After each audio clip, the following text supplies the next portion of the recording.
As if things couldn't get worse for Republic Bank stock, they are now being investigated for widespread insider trading. So let's talk about it.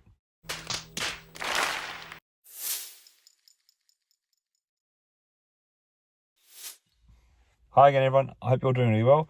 As you may have heard, First Republic Bank, ticker symbol FRC, is currently under investigation by the Massachusetts regulators for potential insider trading by a number of its top executives. This is a serious allegation that could have significant consequences for the bank, its executives, and its investors through its share price. First, let's talk about what insider trading is and why it's illegal. Insider trading occurs when someone with privileged information about a company uses that information to buy or sell stock, either for their own benefit or for the benefit of others. This is illegal because it gives the insider an unfair advantage over other investors who do not have access to the same information. It undermines the integrity of the market and can harm innocent investors who are not privy to the same information. In the case of First Republic Bank, regulators are investigating whether top executives sold company stock in the weeks leading up to the recent banking crisis based on non-public information about the bank's financial health. If these allegations are proven true, it would be a serious violation of securities laws and could result in fines, legal action, and damage to the bank's reputation. Now, let's talk about what this investigation actually means for First Republic Bank stock and, by extension, its investors. As you may know, the company's stock has already taken a beating in recent weeks due to the current banking crisis. The collapse of Silicon Valley Bank, which was owned by SVB Financial Group, has caused a ripple effect throughout the banking industry, with investors pulling deposits from smaller banks like First Republic in fear that they might also go under. This has led to a nearly 90% drop in First Republic's share price in March alone. Now, with the insider trading information hanging over the bank's head, there are likely to be even more concerns among investors. The investigation could lead to further declines in the stock value, as well as damage to the bank's reputation and credibility.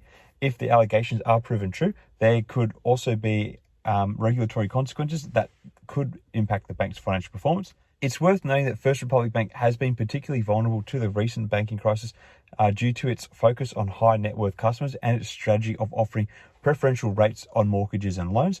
While this strategy helped the bank attract wealthy clients and grow its business in recent years, it also made it more vulnerable to the current crisis, since deposit insurance only guarantees up to $250,000 per savings account.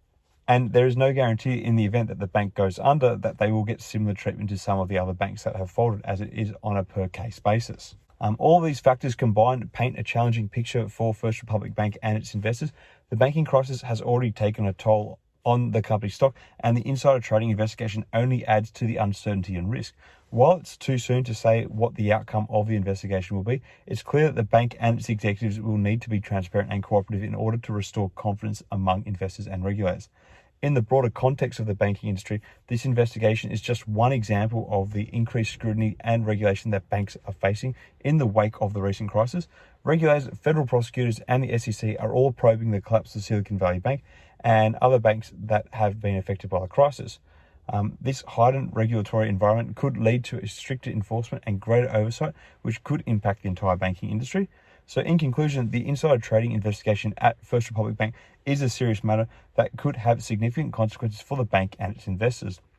While it's too soon to say what the outcome will be, it's clear that the banking crisis and the investigation have already taken a toll on the bank's stock and its reputation.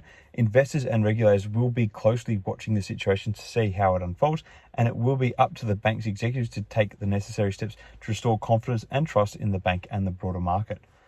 Anyway, let me know your thoughts on the current state of the banking crisis and First Republic. Is this latest investigation a sign that all is not well with the company, or do you think there are still some twists to come out in this story?